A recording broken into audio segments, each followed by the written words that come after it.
Вітаю спадарства, гэта Белсадзум 6 верасня. Сергей Пацасонны і з маімі гасцямі на відэасувязі гаворым пра істотныя тэмы дня. Пытанне пра Тэлеграм, наколькі бяспечны і ананімны. Уладальнік платформы Павел Дураў упершыню каментуе сваё затрыманне. Завочны арышт у другі бок. Польскі суд прыняў рашэнне ў дачыненні двух беларускіх чыноўнікаў і афіцэра КДБ. А таксама паседжанне Рамштайн. Асабіста удзельнічае прэзідэнт Уладзімір Зялensкі, ці стане сустрэча лёсавызначальнай. Стваральнік Тэлеграму Павел Дураў упершыню пракаментаваў сваё затрыманне ў Францыі, дзе яго дапытвалі 4 дні. Французскія ўлады падазраюць Дурава ў тым, што ён можа несці асабістую адказнасць за незаконныя дзеянні карыстальнікаў платформы.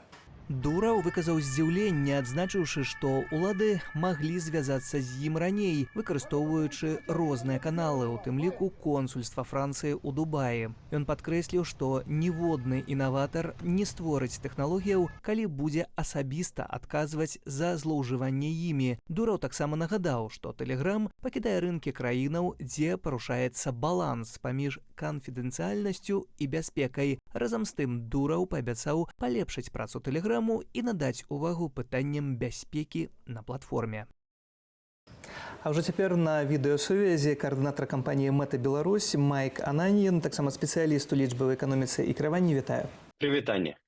Майк, ці ананімнасць карыстальнікаў Тэлеграму пад пагрозай? Гэта хіба галоўнае пытанне, калі мы бачым першы каментар Паўла Дурава. Ну так, гэта ж такі сігнальчык о тым, што Павел Дураў і каманда яна мае мажлівосці, каб перадаваць даныя праваахоўцам. У тым ліку, калі гэтыя даныя, напрыклад, не падходзяць пад заканадаўства альбо звязаны з якой-небудзь дзейнасцю. І гэтая пагроза перш усё датычыцца тых, хто распаўсюджвае наркотыкі, распаўсюджвае такія парнаграфічныя матэрыялы ў Тэлеграме, але гэта теж датычыцца і тых людзей, якія займаюцца палітычнай або сацыяльнай дзейнасцю. Пры гэтым Дураў нібы кажа, што ключы ад шыфравання ніхто не атрымліваў, у тым ліку і расійскія ўлады не атрымлівалі. Мусім паверыць Дураву на слова? Як вы да гэтых словаў ставіцеся? Мы можам паверыць Дураву на слова, бо гэта вельмі паважнае пытанне прыватнасці, і калі гэтая прыватнасць не саблюдаецца, то Тэлеграмам ніхто не будзе карыстацца. Але трэба заўважыць, што ў Тэлеграме є спецыяльная функцыя секретны чат. Гэтая функцыя уключае такое шыфраванне. Гэта значыць, што усе астатнія чаты, усе групы не маюць гэтага шыфравання, і таму яны могуць быць манітараваны праз адміністрацыю Тэлеграма. Пры гэтым таксама Дураў кажа пра тое, што ніводны наватар ніколі не стане ствараць нічога інавацыйнага, калі ведае, што яго могуць прыцягнуць да адказнасці за тое, што хтосьці скарыстаўся яго вынаходніцтвам у нейкіх злачынных мэтах. Ну, але тады што, атрымліваецца ўсё, што заўгодна можна выкарыстаць у злачынных мэтах, і тады што наватар не будзе ствараць гэтага? Ну, напэўна, гэта сказаў які-небудзь праўнік ці адвакат, таму што напраўдзе наватар, ён думае толькі о сваім, о тым, што ён робіць, о тым, што ён выпрацуе. Таму наватару часамі няма часу, няма думкаў, каб падумаць о легальных аспектах, аб бяспецы і так далей. І гэта вядома нам па такіх сітуацыях, як распрацаванне атамнай бомбы, так, як распрацаванне штучнага інтэлекту і так далей. Наватары, яны не думаюць о гэтым, яны толькі робяць і даслядуюць. Таму тое, што Дураў сказаў, гэта нерэальна. Таксама ён кажа, што не зусім разумее, чаму ён як уладальнік павінен несці адказнасць за трэціх асобаў, якія парушаюць заканадаўства праз ягоны інструмент. Ну, але што тут можна адказаць на гэта? Хіба ўсё ж такі ён кантралюе гэты інструмент нейкім чынам? Ну так, адказнасць тут ёсць на ўсіх сторонах, і таксама на Павле, таму што можна было прыдумаць і інныя які-небудзь рэчы, інструменты мадэрацыі, о якой яму гаварылі да гэтага моменту, і з памоцай гэтай мадэрацыі як бы зняць сябе адказнасць, бо агранічыць якісь там дзейнасць сваіх пользователяў, сваіх кліентаў, якія плацяць карыстаюцца з гэтай платформы. Але уладальнік не нясе поўнай адказнасці, таму што можа зайсці канкурэнт да гэтай платформы і зрабіць што-нибудь такое нелегальнае і потым выкарыстоўваць гэта ў маркетынгавай вайне, так, у канкурэнцыі. Таму гэта такая палка о двух канцах, і вельмі паважна, каб рэгулятар быў інтэлектуальны, каб рэгулятар разумеў гэтыя два канцы гэтых праблемах тэхналагічных платформаў і не робіў такіх жахаў, не рабіў гэтага наратыву, калі рэгулятар можа прыйсці да кожнага прадпрымальніка, які робіць якія-небудзь інструменты, і зробіць такі небяспечную сітуацыю. Гэта не дапамагае эканоміке, гэта не дапамагае навуке, гэта не дапамагае нікому. Гэта толькі робіць такія праблемы, з которых не хочацца ісці да рэгулятара, хочацца рабіць щось праз цемру, праз цень. Вось, уласна, у працяг вашых словаў, тое, што прыцягвае таксама маю увагу у выказваннях Дурава, тое, што Telegram, па сутнасці, будзе выдаляць шкодныя пасты, маюць быць уведзеныя таксама большыя абмежаванні. Ці гэта не разбурае сэнс Телеграму? Не, гэта не разбурае сэнс Телеграму, таму што па беларускай апозіцыйнай дзейнасці і беларускаму актывізму пасля 2020 года відно, што ў Тэлеграме часамі бываюць злачынцы. Напраўдзе бываюць людзі ці агенты, якія робяць шкоду добрым людзям, добрым спалучэнствам і арганізацыям, і мадэрацыя вельмі паважна. Гэта пытанні мадэрацыі былі паўсталяны ў беларускай супольнасці ўжо некалькі гадоў, і былі спробы зрабіць новыя інструменты, інныя інструменты за граніцамі Тэлеграму, каб памагаць гэтым людзям мадэравацца. Таму гэтыя правілы мадэрацыі, якія зараз уводзяцца, яны будуць як бы абмежоўваць крымінальную дзейнасць і дапамагаць людзям весці нармальную дзейнасць, легальную. Пры гэтым такіх два чыннікі галоўных называе Павел Дураў, гэта прыватнасць і бяспека. Гэта тое, уласна, пра што мы з вамі размаўляем. Ці гэтыя чыннікі застануцца, як і раней, у Тэлеграме? Ці ўсё ж такі ёсць сумневы? Так, прыватнасць і бяспека, яны і далей будуць двумя такімі гвяздкамі, піларамі гэтага Тэлеграму, але будзе якісь трейд-офф, як гаворыцца ў галіне. То значыць, што будзе знайдзен якісь баланс между прыватнасцю і бяспекай, і часамі гэтая прыватнасць будзе, напрыклад, аддавацца для бяспецы, а часамі бяспека можа быць як бы змniejszona для павышэння прыватнасці. Так, і, напрыклад, калі пользователи Тэлеграму адкрываюць і робяць секретны прыватны чатик, то яны карыстуюцца з гэтай максімальнай прыватнасці і не маюць ніякай бяспецы, таму што і ніхто не можа забачыць, о чым яны гавораць, што ідзе ў гэтым чатике. Таму гэта будзе і далей быць у Тэлеграме.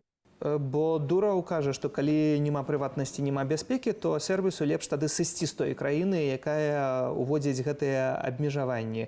У такім выпадку ўзнікае пытанне, што гэта можа азначаць? Тэлеграм у некаторых краінах ці ў некаторых зонах можа спыніць сваю дзейнасць? Ну, афіцыйна, легальна так, можа быць. То было зроблена, то было в Российской Федерации, калі Телеграм быў заблакаваны, і Павел Дураў попросту выйшаў з легальнай зоны России, але Телеграм працуе і будзе працаваць. Это значыць, што попросту Павел Дураў будзе як бы абмяжоўваць легальныя адпавядальнасці, легальныя кантакты з тымі краінамі, якія пагражаюць прыватнасці, поўнай прыватнасці Тэлеграм. То есть это краіны, якія просяць даць ім гэтыя ключы шыфравання. Ці сёння нейкія падобныя ці лепшыя альтэрнатывы Тэлеграму магчымыя? Магчыма, так, WhatsApp гэта альтэрнатыва тэлеграму, напраўда, але WhatsApp мае таксама інныя праблемы, звязаныя з рэгулятарам з захаду. Ёсць сігнал, гэта аналаг, які яшчэ мае павялічаная прыватнасць, так, павялічаная прыватнасць і карыстаецца з сігналу карыстаюцца разлічныя спецслужбы, разлічныя дзяржаўныя арганізацыі і так далее. Тому ёсць альтэрнатывы. Telegram толькі взяў такі, ён есть адзін з найбуйнейшых і такім маркетынгавай пункту гледжання. Ці ў такім выпадку мы ўсе не павінны сябе адчуваць закладнікамі Паўла Дурава? Ну так, не закладнікі. Мы карыстальнікі, мы грамадзяне гэтай цифровой краіны, якую Павел Дураў у сябе будуе, і таму мы можам заўсёды выйсці і пайсці да інных іншых аплікацый, іншых платформаў. Дзякую вам за гэтую размову. Майк Ананін, каардынатар кампаніі Мета Беларусь на відэасувязі. Дзякую вам. Добрага дня. Польскі суд вынес пастанову пра завочны арышт афіцэра КДБ Беларусі і двух чыноўнікаў авіяцыі за інцыдэнт з самалётам Ryanair, прымусова пасаджаным у Менску ў траўні 2021. Гаворка пра былога дырэктара Белаэранавігацыі Леаніда Чуро, кіраўніка змены кантролю за палётамі Еўгена Цыганова і неназванага афіцэра КДБ. Ім выставілі абвінавачанні паводле двух крымінальных артыкулаў. Новыя падрабязнасці друкуе газета «Выборча», а пра іншыя тэмы ў скароце. Маладому фронту 27 гадоў. 6 верасня 1997 года прайшоў першы з'езд моладзевай структуры пры партыі БНФ, якая сталася самую масавую моладзевай арганізацыяй з апазіцыйных рэжыму Лукашэнкі. Супадзенне, але таксама сёння спаўняецца 22 гады з дня заснавання прадзяржаўнага БРСМ, які зрабіўся галоўную прапагандысцкую машыну сярод моладзі. Гантер Байден, сын прэзідэнта ЗША, прызнаў сябе вінаватым паводле ўсіх 9 пунктаў у справе аб ухіленні ад выплаты падаткаў. Паводле заявы, апублікаванай Гантерам пасля паседжання, ён пагадзіўся з абвінавачаннем, каб не прыцягваць сваіх родных да ўдзелу ў судзе. Цяпер Гантеру Байдену пагражае да 15 гадоў турмы і штраф на амаль $1,5 мільёна.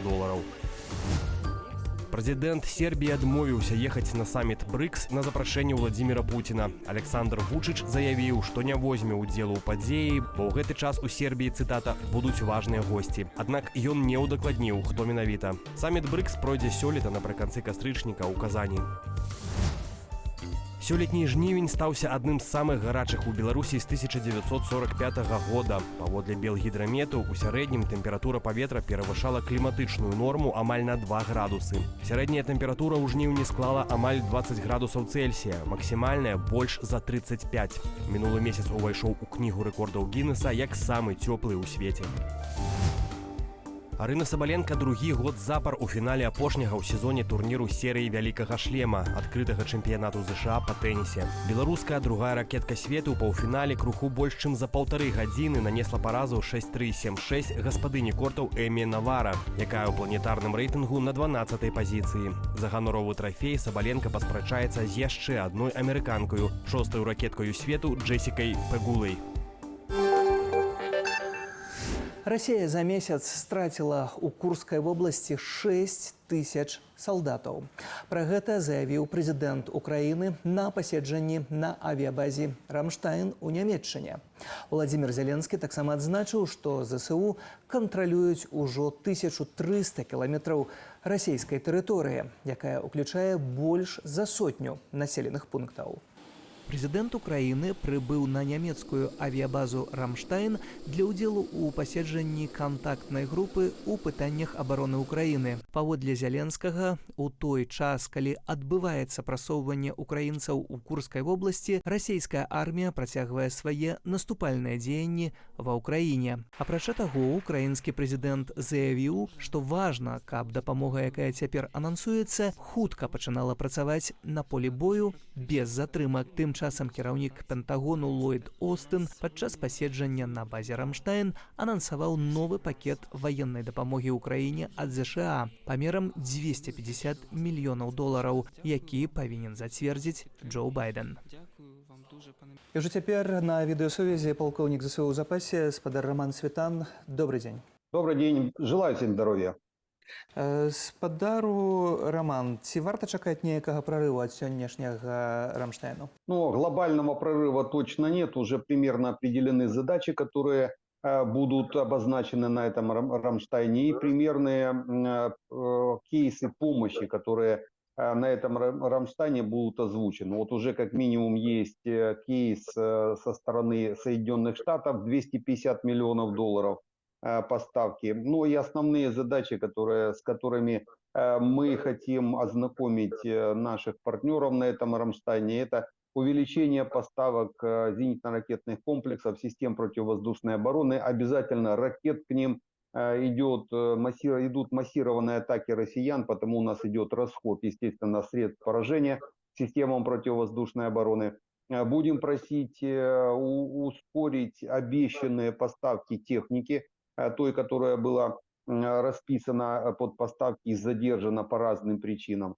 Основном нам надо сейчас для выполнения боевых задач на линии фронта технику для войск и боеприпасы. Боеприпас в основном мина нужна 120-я, 155-й снаряд для 155-й техники. Потому вот эти основные задачи.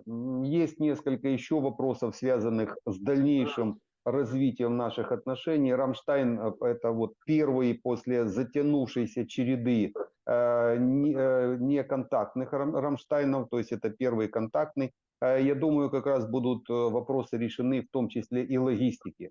За практически больше, то есть уже за половину года, за полгода, уже больше половины года прошло, слишком много затянувшихся поставок, которые, ну, эти недопоставки ведут к тому, что мы теряем территории и жизни наших военнослужащих. Вот эти вопросы будут решаться, это такое основное. Но глобальных каких-то прорывов точно не будет. Плюс будем просить наших партнеров ускорить поставки F-16, особенно F-16. Они хорошо себя показали в борьбе даже в режиме противовоздушной обороны, но недостаточное количество этих самолетов не дает нам возможности в полном объеме использовать все их преимущества. Потому будем запрашивать еще и поставки F-16.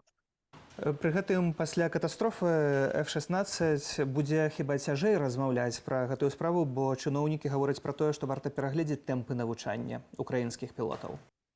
Еще на данный момент нет даже предварительной информации по причине этой катастрофы, потому нельзя связывать там с недоученностью пилотов, допустим, какие-то моменты, связанные с этой катастрофой. Я думаю, где-то в течение ближайших там недель причины будут, но дело в том, что они будут доложены нашим партнерам, вряд ли они попадут в информационный поток, это не делается во время боевых действий. И вряд ли именно сама катастрофа вообще как-то повлияет на темпы поставок F-16. Пока это больше политическая проблема, чем техническая. Агулам у гэтай справе вельмі шмат палітыкі. 24-е, калі я не памыляюся, паседжанне Рамштайну. Дапамога, канешне ж, даецца, але не ў тым аб'ёме, каб Украіна перамагла. Ці ўвогуле магчымы той аб'ём дасягнуць, каб урэшце Украіна перамагла? Ці ўвесь час гэта будзе проста працягванне вось гэтай вытрымкі на полі бою?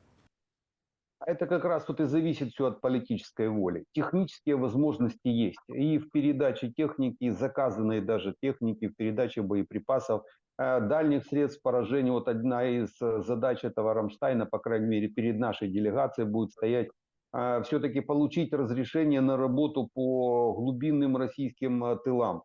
Теми средствами поражения, которые у нас уже есть, теми же атакамсами, теми же Storm Shadow, скалпами. То есть это те ракеты, которые у нас есть, но мы не можем работать по россиянам. Потому увеличение поставок, конечно, даст возможность нашим войскам, я даже больше скажу, если будут выполнены наши предложения по поставкам, у нас есть возможность вообще этой осенью остановить или закончить некоторые военные операции, которые сейчас успешно начаты. Потому если будет возможность или политическая воля у наших партнеров, и они в конце концов обратят внимание на наши просьбы и их выполнят, то у нас есть такая серьезная возможность к концу года решить вопросы, большинство вопросов на поле боя. Гэта мы чуем таксама даўно, што украінцы маглі б шмат пытанняў вырашыць, каб заходнія партнёры дапамагалі. Што можа паўплываць на тое, каб заходнія партнёры ўрэшце пачулі і змянілі сваё меркаванне? Ну, все напрямую зависит от политической воли той команды, которая на данный момент управляет Белым домом. То есть это команда Байдена.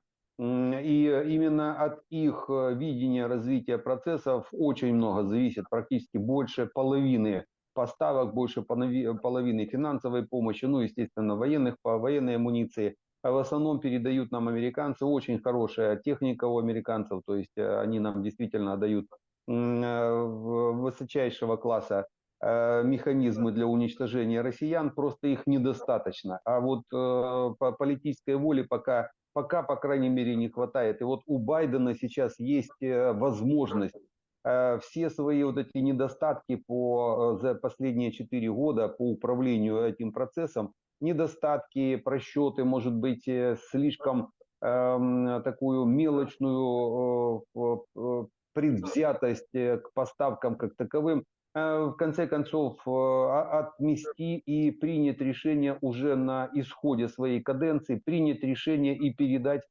все возможно, по крайней мере, возможные военные заказы, которые давным-давно уже расположены у американцев. И в принципе, если это произойдет, то европейские наши партнеры, они же смотрят на принятие решения в Белом доме, они нам тоже включат максимальную помощь. И это может привести к серьезным подвижкам на линии фронта и к обнулению некоторых задач российской армии. Спадар палкоўнік, таксама вось літаральна перад нашай размовай я пабачыў, што Нямецчына і Данія перадаюць Украіне 77 леапардаў. Гэта шмат ці гэта не надта шмат? Як гэта выглядае у вайсковым значэнні? Почти полк танковый. Это очень хорошая поддержка сейчас на данный момент, особенно после выполнения некоторых наших наступательных операций на российской территории.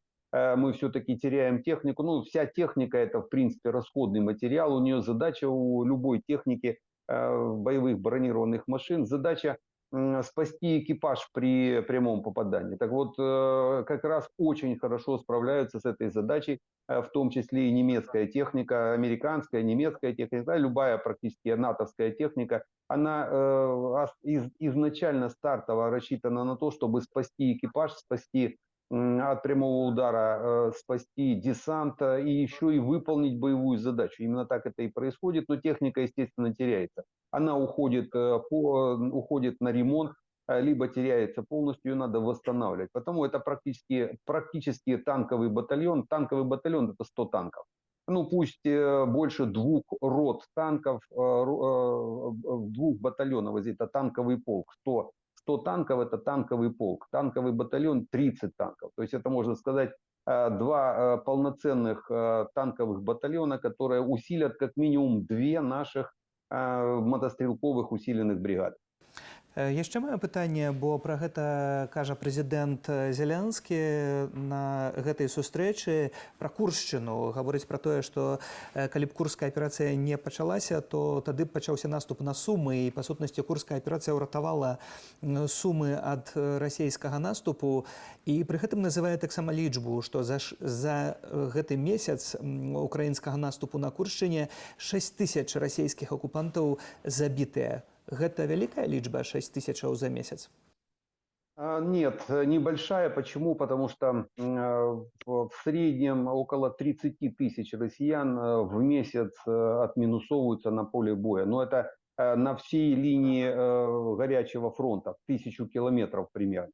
Потому это определенная часть, но при выполнении наступательных задач, особенно с той динамики, в которой она была в районе Курщины, это, в принципе, неплохой показатель. Он мог бы быть больше, если бы мы, допустим, у нас было достаточное количество сил, средств, двинуться, допустим, до Курска. Это было возможно, так как река Сейм позволяла. Вдоль реки Сейм, прикрывшись, можно было выйти. Тогда, конечно, было бы больше потери российской армии, но тем не менее для этой операции это неплохой показатель, это как минимум. Но основная задача операции уже выполнена. Действительно, то войсковое формирование российское, которое готовилось двинуться в сторону Сум, как из-под Белгорода в сторону Харькова в мае, та же самая картина нас ждала и в августе движение в Сум. Наша разведка хорошо сработала, мы вычислили момент, когда россияне при разворачивании боевых позиций были максимально уязвимы и нанесли удар. Это упреждающий удар, который на данный момент обезопасил Сумы от именно этой атаки, но это не значит, что обезопасил полностью это направление от возможных атак противника в будущем. Кажа спадарства палкоўнік ЗСУ у запасе. Роман Цвітан, дзякую вам за гэтую размову. Спасибо. На сёння ўсё, дзякуй. Сергей Пацасонны. Пабачымся ў эфіры. Добрага вечара з Белсатам.